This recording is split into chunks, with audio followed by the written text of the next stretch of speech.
Hai, masih bersama saya, Mr. Z Bicara. Tentu saja bicara tentang kebenaran berdasarkan fakta, data, dan realita. Seperti yang mungkin teman-teman juga sudah baca, sudah lihat, sudah memahami ya, bahwa Nikita Mirzani ditetapkan sebagai tersangka dan kasusnya nggak main-main.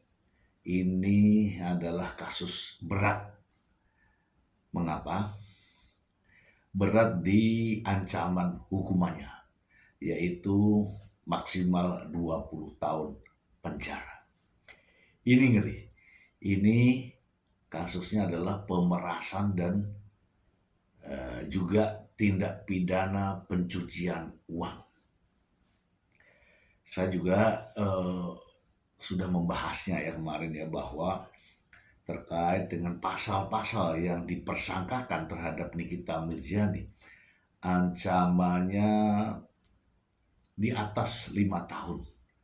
Artinya, kalau tindak pidana yang ancaman hukumannya di atas 5 tahun, maka pihak penyidik dapat melakukan penahanan. Sebelumnya saya ingin agar berita ini juga jelas dan tidak menjadi fitnah, saya ingin membacakan informasi ini kepada Anda semua. Dari Detik Hot ya, dari Detik Hot. Nikita Mirzani tersangka dugaan pemerasan sesuai prediksi Reza Gladys. Reza Gladys, prediksi. Saya bacakan aja dulu ya. Jakarta. Penyidik Polda Metro Jaya menetapkan Nikita Mirzani dan IM sebagai tersangka atas kasus dugaan pemerasan dan pengancaman terhadap Dr. Reza Gladys. Penetapan status itu dikuatkan dengan beberapa bukti.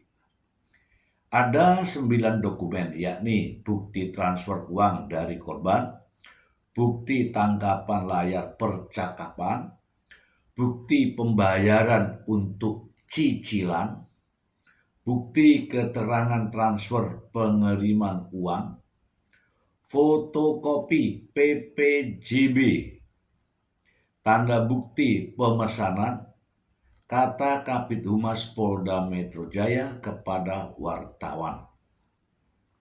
Polisi juga memegang bukti berupa 5 flash disk dan 8 handphone yang mentransmisikan dokumen-dokumen elektronik, termasuk memeriksa 13 saksi fakta dan 5 saksi ahli.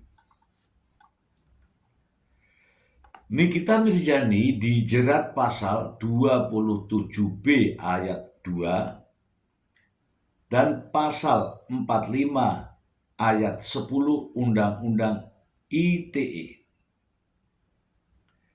dengan ancaman maksimal 6 tahun penjara.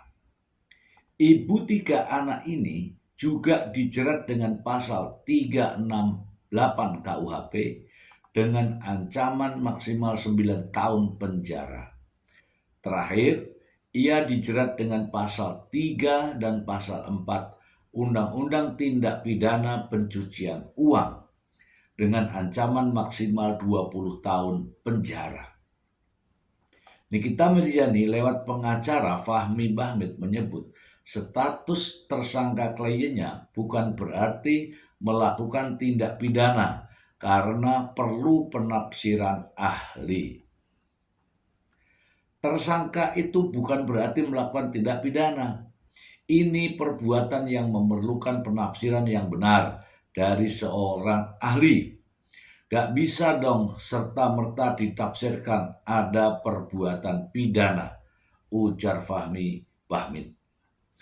Nikita Mirzani disebut tak pernah melakukan pemerasan, Fahmi Bahmid lalu menyinggung kliennya sebelumnya telah mereview produk Reza Gladys dan dibayar. Saya pastikan nggak ada pemerasan. Kalau menurut saya sebagai kuasa hukum tidak ada pemerasan. Yang ada permintaan bantuan, Nikita diminta mereview yang baik-baik. Setelah itu dikontrak. Kontraknya akan dibayar lagi. Suruh ingatkan. Itu ada semua percakapannya dengan Ismail Marzuki alias Mail bebernya. Sementara Reza Gladys lewat pengacaranya Julianus Paulus Sembiring mengaku sejak awal yakin bisa memenjarakan Nikita Mirzani sebab kakak ipar artis Siti Badriah itu punya bukti kuat. Wah, karena dia yakin dan percaya ini akan membuahkan hasil. Kemudian oknum-oknum yang dilaporkan, dia yakin akan ditahan. Sebenarnya semalam klien kami sudah mendapatkan SP2HP, surat pemberitahuan perkembangan hasil penyelidikan, terkait yang kami sampaikan kepada Polda Metro Jaya dan dia merasa ini wajar, ujarnya saat ditemui di kawasan Lenteng Agung, Jakarta Selatan. Julianus mengapresiasi kinerja kepolisian yang langsung cepat tanggap menangani kasus Dr. Reza Gladys terhadap Nikita Mirzani. Ia memastikan semua berjalan secara profesional. Ada beredar di media bahwa klien kami memberikan uang, ya. Pertama, klien kami paham hukum acara. Laporan ini dibuat tanggal 3 Desember 2024. Digelar acara kami mendapatkan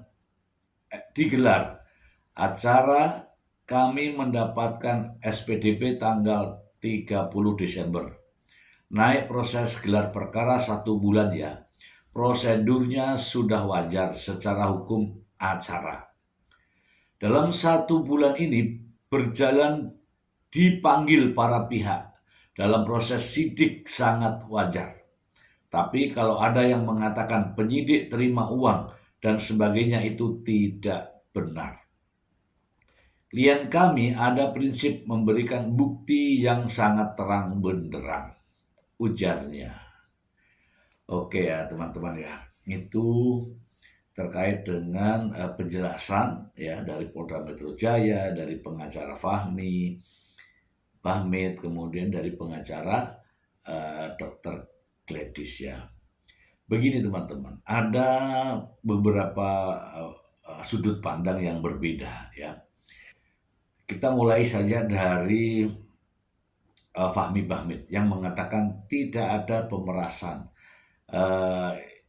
Hal itu karena adanya review produk-produk dari Dr.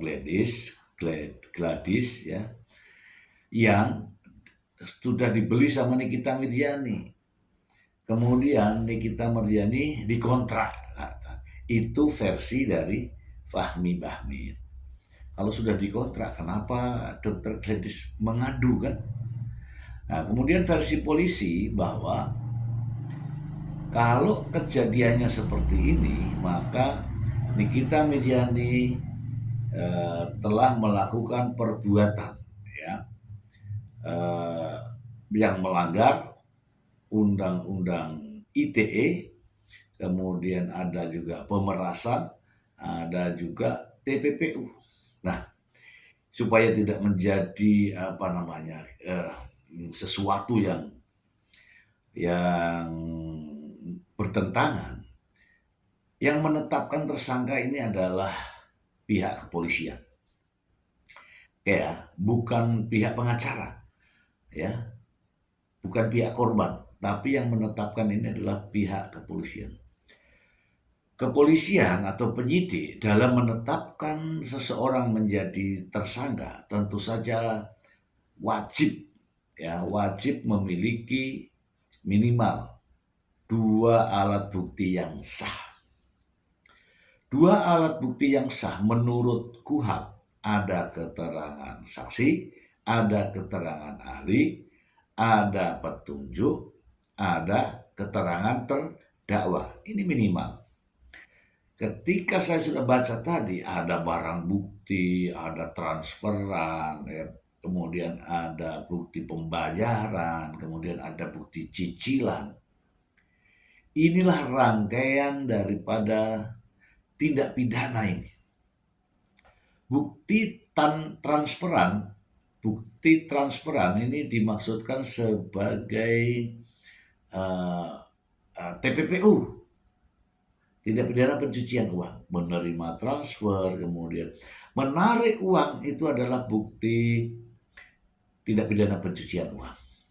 Oke, karena jelas asal usulnya uang dari mana.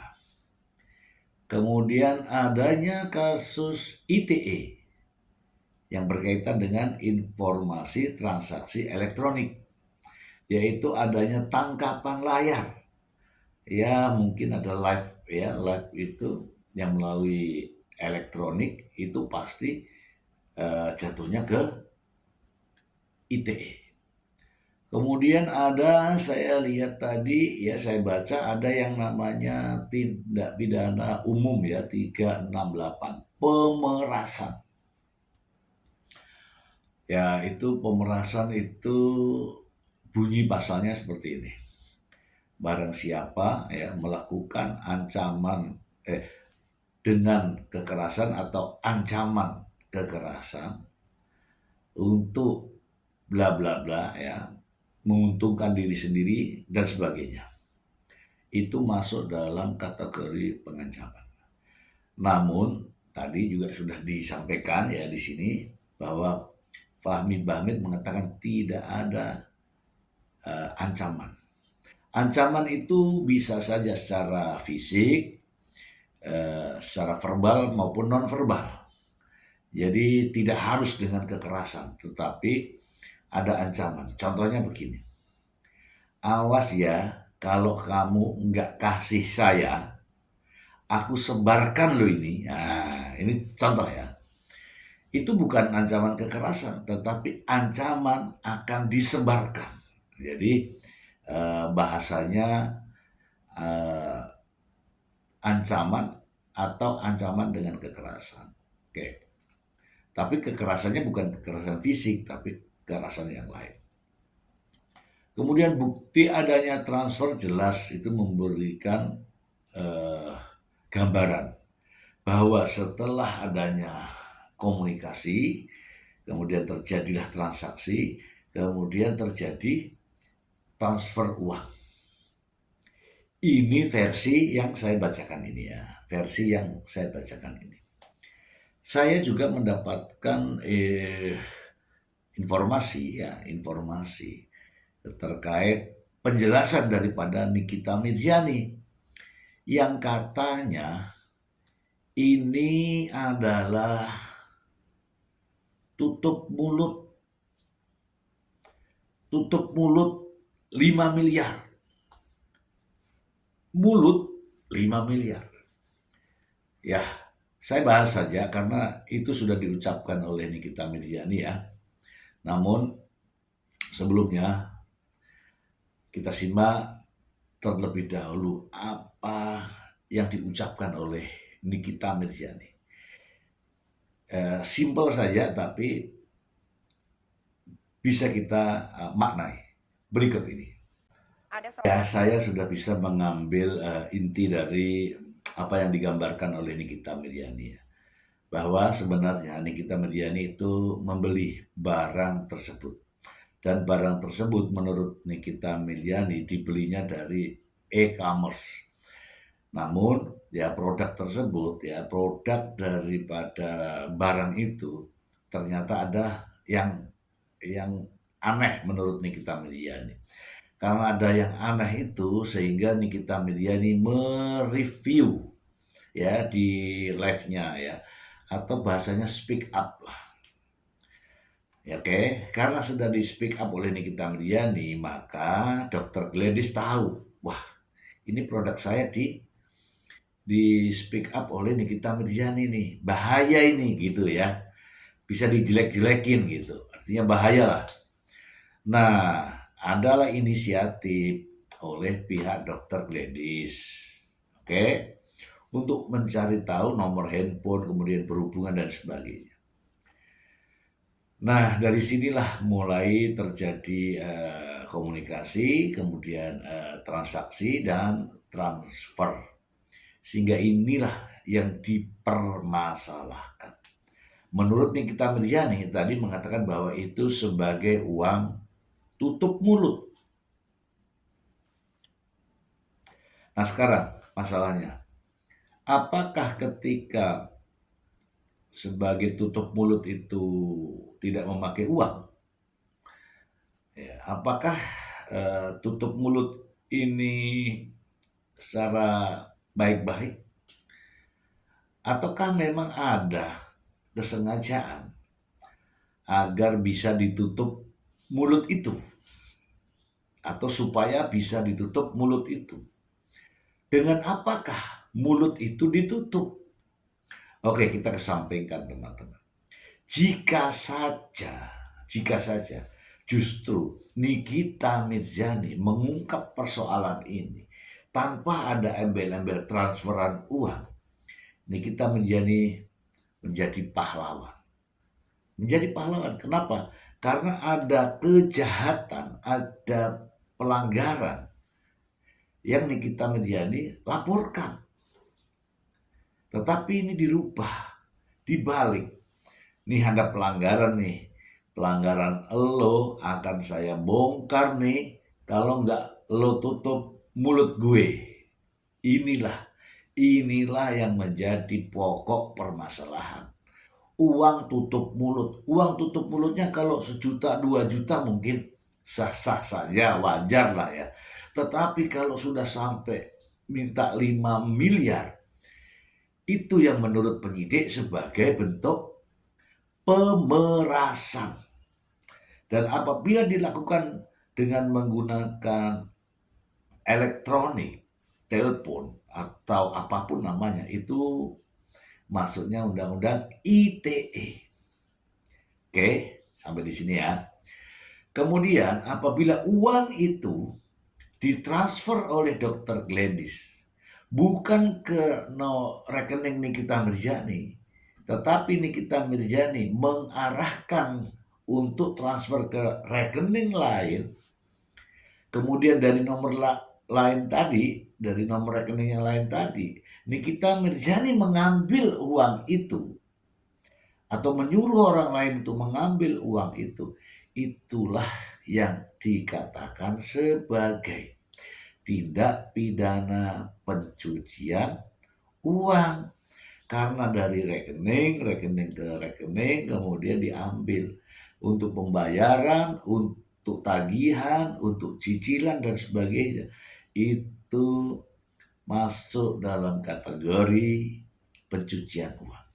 Jadi runut ya, jelas pihak kepolisian dengan menetapkan Nikita Mirzani sebagai tersangka, artinya polisi telah memiliki bukti-bukti yang cukup dengan didukung dengan minimal 2 alat bukti yang sah untuk menetapkan Nikita Mirzani sebagai tersangka.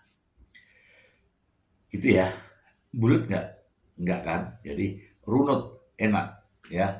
Nah, setelah ditetapkan sebagai tersangka, nantinya akan dipanggil sebagai tersangka. Kalau panggilan polisi sebagai tersangka tidak datang, maka akan ada namanya panggilan kedua. Kalau panggilan kedua tidak datang juga, akan ada yang namanya upaya paksa, yaitu surat perintah membawa. Dan Nikita Mirzani pernah mengalami itu. Kemudian setelah diperiksa sebagai tersangka, ya kan, akan dilakukan penahanan. Kalau dilakukan penahanan berarti ya masuk tahanan. Kalau sudah masuk tahanan pengen keluar, ya namanya penangguhan. Kalau dia sakit di tahanan, kemudian dirawat di rumah sakit lain, ya namanya pembantaran. Kalau dia tidak ditahan, supaya tidak ditahan, ya bermohon supaya tidak dilakukan penahanan. Sudah simpel semua, ini mungkin teman-teman kalau memahami persoalan-persoalan ini, pasti sudah nyampe di kepala teman-teman. Itu saja dari saya, mudah-mudahan informasi ini bisa update ya, bisa menambah wawasan dan mengetahui, oh ternyata ini loh Nikita Mirzani dengan kemampuannya mereview bahan-bahan atau skincare ini mendapatkan uang dengan cara seperti ini. Itu saja dari saya. Semoga bermanfaat. Terima kasih. Bye.